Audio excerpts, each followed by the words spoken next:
இந்த புதுச்சேரி கவர்மெண்ட்டை பத்தி நாம சொல்லியே ஆகணும். இது டெஃபினட்டா தமிழ்நாட்டில் இருக்கிற மாதிரி நம்ம திமுக கவர்மெண்ட் மாதிரி கிடையவே கிடையாது.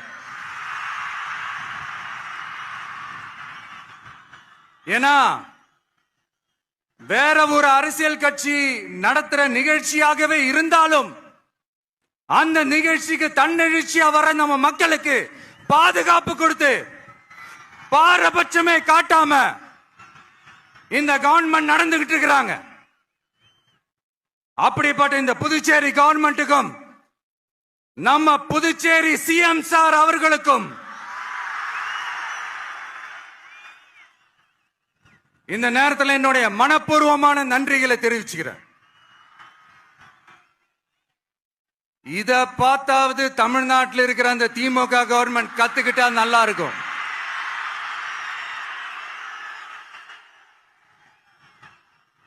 ஆனா அவங்க கத்துக்க மாட்டாங்க. பரவாயில்ல, வரப்போற எலெக்ஷன்ல 100% கத்துக்குவாங்க.